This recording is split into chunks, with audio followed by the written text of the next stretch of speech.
Good morning, student. We are going to study chapter halogen derivatives of alkanes and arenes. Here is the points of this chapter. First one is introduction. Second one is halogen derivatives of alkanes. Third one is nomenclature system. 4 number is nature of CX bond in alkyl halides. 5 number nucleophilic substitution mechanism. Next is reaction mechanism, that is SN1 and SN2. Next is haloarenes. Substitution reactions, chemical reactions, uses and environmental effects of some alkyl and aryl halides. तर बघा, आता मागच्या वर्षी आपण alkane, alkyne आणि alkynes हे 3 chapter study केले होते. 11वीला जे आपण 3 चॅप्टर स्टडी केले होते त्यामध्ये तुम्हाला सगळ्यांना माहिती आहे की कार्बन, हायड्रोजन, ऑक्सिजन हे सर्वचे ऑर्गॅनिक कंपाऊंड्स आहेत, जे काही मॉलिक्यूल आहेत त्याचा स्टडी तुम्ही मागच्या वर्षी 11वीला केलेला आहे. यावर्षी तुम्हाला तोच स्टडी करायचा आहे, परंतु हा स्टडी थोडासा डीपमध्ये करायचा आहे. ठीक आहे, तर आज आपण सुरू करूया halogen derivatives of alkanes. First is इंट्रोडक्शनमध्ये आपण बघूया. Now introduction. The saturated aliphatic hydrocarbons having general formula CnH2n+2 are called as alkanes. मागच्या वर्षी आपण शिकलो होतो की ॲलिफॅटिक हायड्रोकार्बन्स काय असतात, ॲरोमॅटिक हायड्रोकार्बन्स काय असतात, ॲलिसायक्लिक हायड्रोकार्बन्स काय असतात. तरी परत एकदा मी तुम्हाला रिवाईज करून देतो आहे की ॲलिफॅटिक हायड्रोकार्बन्स म्हणजे जे काही कार्बन ओपन चेन कंपाऊंड असतात ते असतात सॅच्युरेटेड ॲलिफॅटिक हायड्रोकार्बन्स. बघा, या ठिकाणी एक्झाम्पल दिलेलं आहे. मिथेन मॉलिक्यूलचं आहे, इथेन मॉलिक्यूल दिलेलं आहे, त्यानंतर आहे प्रोपेन मॉलिक्यूल, त्यानंतर आहे ब्युटेन मॉलिक्यूल. म्हणजे या सगळ्या ठिकाणी हे सर्व जे आहेत ते अल्केन्स आहेत. मागच्या वर्षी आपण अल्केन चॅप्टरमध्ये अल्केनची डेफिनेशन्स असतील, त्याच्या केमिकल रिॲक्शन असतील, त्याचे केमिकल प्रॉपर्टीज असतील, अशा बऱ्याचशा गोष्टी आपण स्टडी केल्या होत्या. तरी परत एकदा आता यावेळेस रिवाईज करून घेऊया. एक कार्बनचा मॉलिक्यूल असतो मिथेन, 2 कार्बनचा मॉलिक्यूल असतो इथेन, 3 कार्बनचा मॉलिक्यूल असतो प्रोपेन, 4 कार्बनचा मॉलिक्यूल असतो ब्युटेन, 5 कार्बनचा मॉलिक्यूल असतो पेंटेन, 6 कार्बनचा मॉलिक्यूल असतो हेक्झेन, 7 कार्बनचा मॉलिक्यूल असतो हेप्टेन, 8 कार्बनचा मॉलिक्यूल असतो ऑक्टेन, 9 कार्बन असलेला मॉलिक्यूल असतो नोनेन आणि 10 कार्बन असलेला मॉलिक्यूल असतो डिकेन. बघा, तुम्ही जर 11वीची वही वगैरे बघितली मागच्या वर्षाची, जी मी तुम्हाला नोट्स वगैरे लिहून दिलेल्या आहेत, त्याच्यामध्ये ह्या सर्व गोष्टी तुम्हाला त्या ठिकाणी मिळतील. ह्या गोष्टी आहेत ह्या सर्व बेसिक स्टडीमध्ये येतात. म्हणजे मी जे आत्ता तुम्हाला जो टॉपिक शिकवतो आहे हा सर्व जो पार्ट आहे, अल्केन असेल, अल्कीन असेल किंवा अल्काइन असेल, यामधील जे बेसिक स्टडी मागच्या वर्षी आपण केलेले आहे त्यामधले पूर्ण ते टॉपिक्स आहेत. आता बरेचसे एक्झाम्पल आपण अल्केनचे बघितले. मिथेन असेल, इथेन असेल, प्रोपेन असेल किंवा ब्युटेन असेल. आता अरेन्स म्हणजे काय? आता अरेन्स हा जो टॉपिक आहे हा तुमच्यासाठी नवीन आहे. हा मागच्या वर्षी तुम्ही एवढासा स्टडी केलेला नाही. तर अरेन्सचे जे काही एक्झाम्पल असतील, अरेन्स म्हणजे एक थोडक्यात सांगायचं म्हणजे की ॲरोमॅटिक कंपाऊंड्स म्हणजे रिंग लाईक स्ट्रक्चर्स. बघा या ठिकाणी तुमच्यासमोर एक विंडोज ओपन झालेली आहे.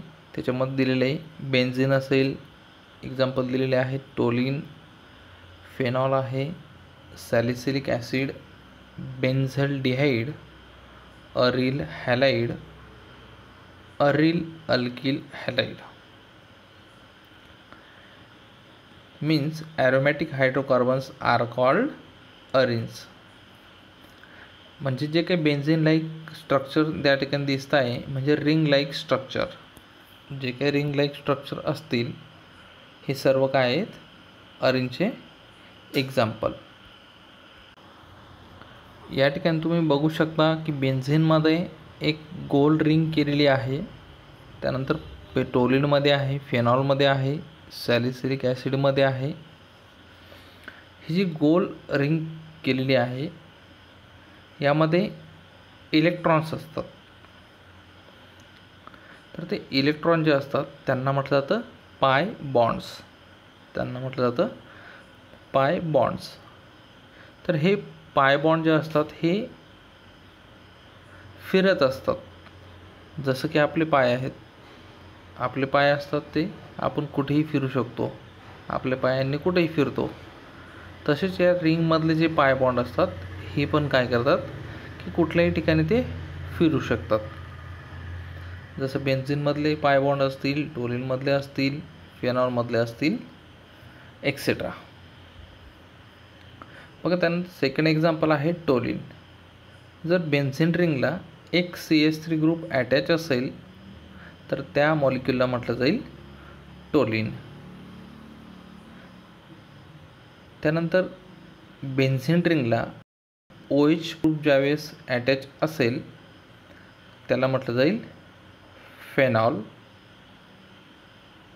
Wien benzene ring attach to 1 COOH bond and 1 OH bond, that is called as salicylic acid. Next is benzaldehyde. Here the benzene ring attached to CHO bond means aldehyde group, so it is called as benzaldehyde. त्यानंतर या ठिकाणी तुम्हाला लक्षात आलं असेल की aromatic hydrocarbons जे काही आहेत त्यांनाच काय म्हटलं जातं? अरेन्स. थोडक्यात तुम्हाला आठवत असेल की 11वीमध्ये मी हा थोडासा टॉपिक रिवाईज केलेला होता. परंतु आता तुमचा स्टडी मध्यंतरी बरेचसे सुट्ट्या झाल्यामुळे तुम्हाला आठवत नसेल. काही हरकत नाही. परत एकदा ती मागची वही काढा जी मी तुम्हाला लिहून दिलेली होती 11वीला. त्याच्यातले बरेचसे टॉपिक तुम्हाला त्या ठिकाणी आठवतील. त्यानंतर या ठिकाणी आता मी मॉडर्न पिरियॉडिक टेबल ओपन केलेलं आहे तुमच्यासमोर. यामध्ये बघा हॅलोजन रो जो दिसतोय तुम्हाला त्या ठिकाणी दिलेलं आहे फ्लोरीन, क्लोरीन, ब्रोमीन, आयोडीन, ॲस्टाटीन. त्यानंतर त्यांचे ॲटॉमिक नंबर दिलेले आहेत. फ्लोरीनचा आहे 9, chlorine 17, bromine 35, iodine 53, ॲस्टाटीन 85. The reactive non-metallic elements placed in group 17 of the modern periodic table, namely fluorine, chlorine, bromine, iodine, astatine, are called as halogens. त्यांनाच म्हटलं जातं halogens. मागच्या वर्षी हे सर्व ज्या काही बेसिक स्टडीज आहेत हे आपलं झालेलं आहे, परंतु तरी आपण एक वेळेस हे रिवाईज करून घेऊ. Now next topic is the word halogen comes from Greek roots meaning salt and creator. Halogen derivatives of alkanes are formed by the replacement of one or more hydrogen atoms of aliphatic or aromatic hydrocarbons by halogen atoms. म्हणजेच काय तर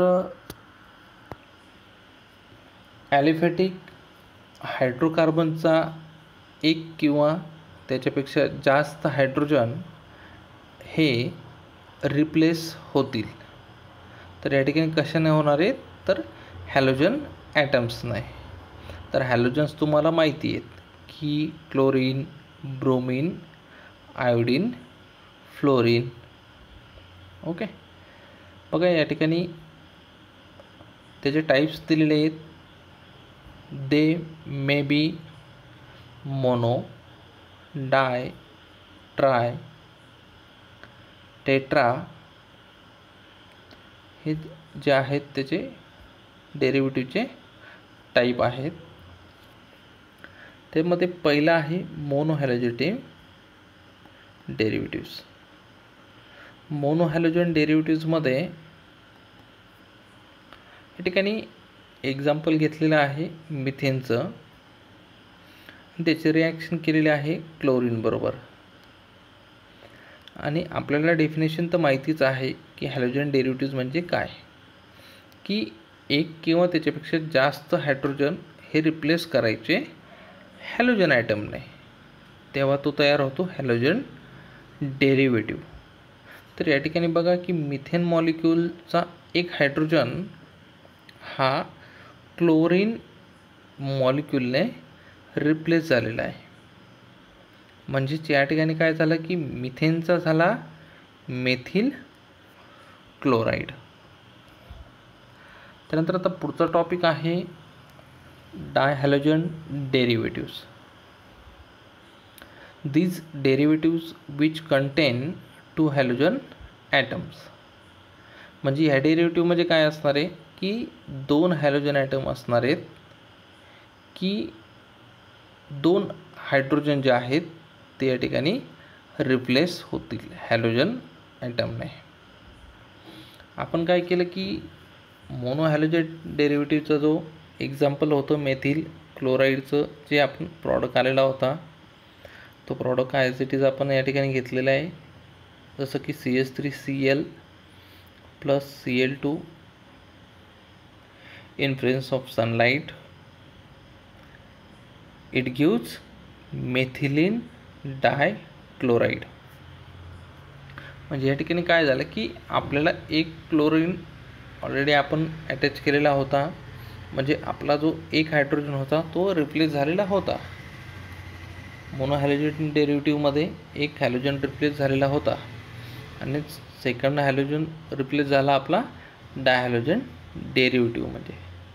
म्हणजे जर दोन halogen item एखाद्या कार्बनला attach असतील तर ते एक्झाम्पल असणार आहे डायहॅलोजन डेरिव्हेटिव्हचं.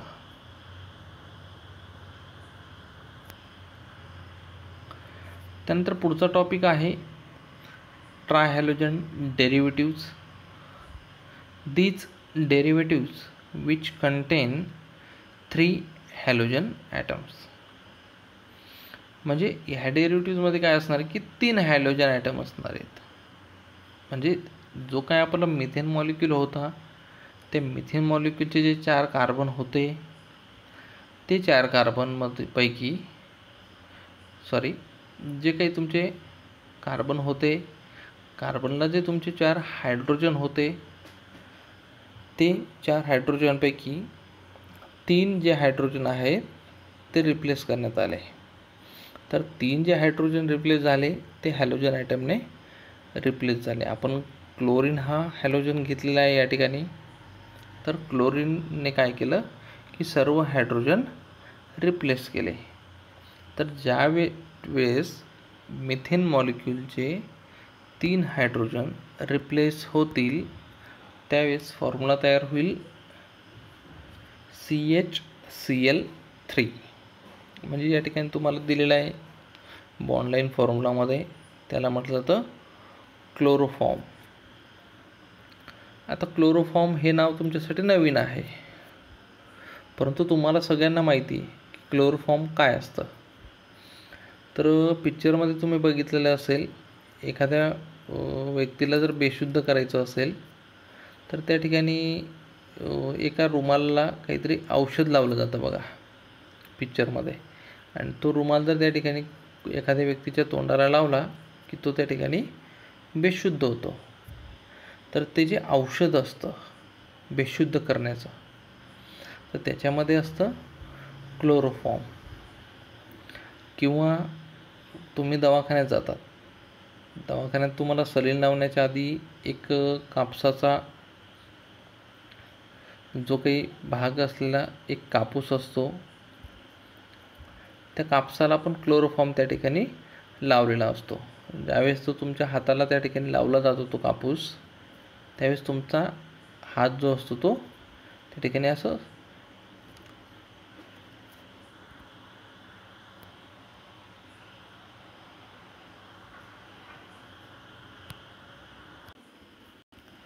त्यानंतर पुढचा डेरिव्हेटिव्ह आहे टेट्राहॅलोजन डेरिव्हेटिव्ह्ज. तर ह्या ठिकाणी काय असतील की 4 हॅलोजन ॲटम असणार आहेत. बघा या ठिकाणी क्लोरोफॉर्म Cl2 बरोबर रिॲक्ट केलेला आहे इन प्रेझेन्स ऑफ सनलाईट, आणि आपल्याला जो प्रॉडक्ट मिळालेला आहे तो कार्बन टेट्राक्लोराईड. तुम्हाला ऑनलाईन क्लासेसची सवय नसल्यामुळे किंवा ऑनलाईन लेक्चरची सवय नसल्यामुळे थोडंसं हार्ड जाईल, परंतु तुम्ही जर रेग्युलर स्टडी केला तर बऱ्यापैकी इम्प्रूव्हमेंट तुमच्यामध्ये होऊ शकते. आणि केमिस्ट्रीसाठी मी जी तुमची मागच्या वर्षी नोटबुक लिहून घेतलेली आहे 11वीला, तर ती नोटबुक तुम्ही व्यवस्थित रेफर करा. 50 ते 60% जो पार्ट आहे 12वीचा तो तुमचा 11वीच्या पुस्तकात झालेला आहे.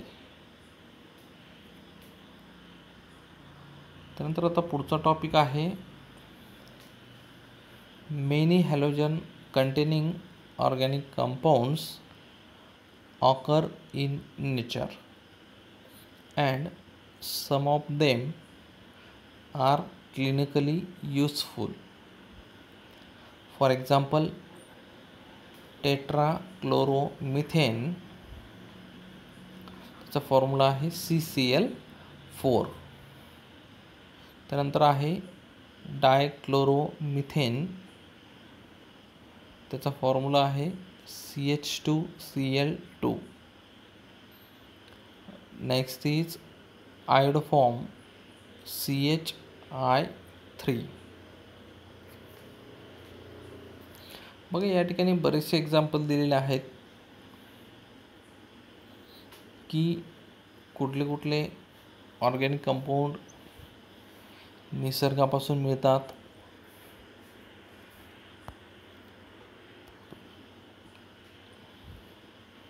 किंवा त्या ठिकाणी लॅबमधून बनवले जातात. बऱ्याचशा गोष्टी आहेत त्या ठिकाणी.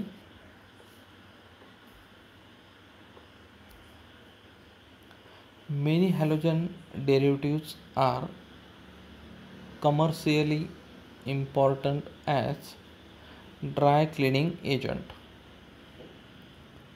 refrigerants, propellants, drugs, etc. Alkyl halide contribute to human health through use as insecticides, for example फ्रिऑन.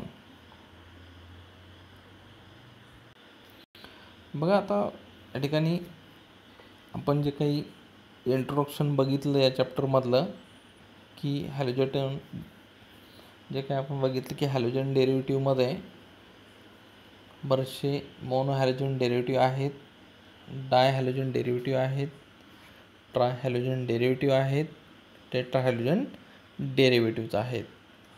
त्यानंतर आपण बघितलं की हॅलोजन्स कोणते कोणते असतात, पिरियडिक टेबलमध्ये त्यांची जागा कुठे आहे,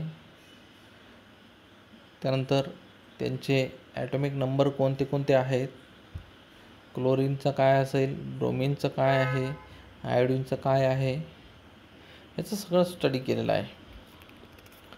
तरी पण तुमच्यासाठी मी काही क्वेश्चन देतो की आता जेवढा आपला स्टडी झालेला आहे त्याच्यावरती क्वेश्चन आहेत या ठिकाणी. What are alkanes, give examples.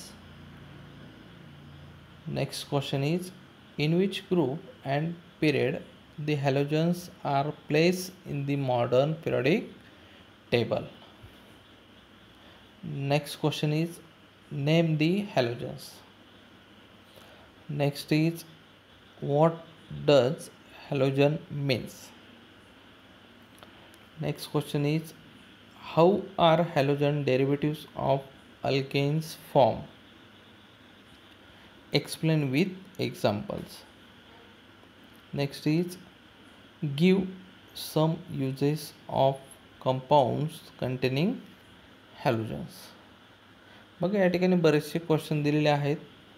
हे क्वेश्चन तुम्ही तुमच्या नोटबुकमध्ये लिहायचे आहेत आणि त्याचे तुम्ही ॲन्सरसुद्धा लिहून ठेवायचे आहेत. ज्यावेळेस रेग्युलर कॉलेज आपलं चालू होईल त्यावेळेस मी सर्व जे काही तुम्हाला आतापासून क्वेश्चन देणार आहे त्याचे ॲन्सर्स क्वेश्चन्स व्यवस्थित तुमच्या नोटबुकमध्ये राईट केलेले पाहिजेत. हा व्हिडिओ अपलोड झाल्यानंतर कॉमेंट सेक्शनमध्ये तुम्हाला तुमचं नाव आणि रोल नंबर हे काळजीपूर्वक त्या ठिकाणी टाकायचं आहे. हे जे तुमचं रोल नंबर असेल किंवा नाव असेल हीच तुमची आता जी काही बोर्डाची एक्झाम असेल त्यावेळेसाठी जी प्रेझेंटी लागते. आत्तापासून जे काही तुम्ही लेक्चर अटेंड करणार हीच प्रेझेंटी तुमची त्या ठिकाणी पकडली जाणार आहे. जेव्हा कॉलेज रेग्युलर परत सुरू होईल त्यावेळची प्रेझेंटीपेक्षा आत्ताची प्रेझेंटी ही खूप महत्त्वाची आहे. ज्या विद्यार्थ्यांना माहीत नसेल त्यांनाही सांगा. आणि आपलं जे केमिस्ट्रीचं लेक्चर असणार आहे हे रोज सकाळी 8 वाजता ग्रुपवरती किंवा जे आपले गुगल क्लासरूम आहे त्या ठिकाणी टाकलं जाईल. थँक्यू.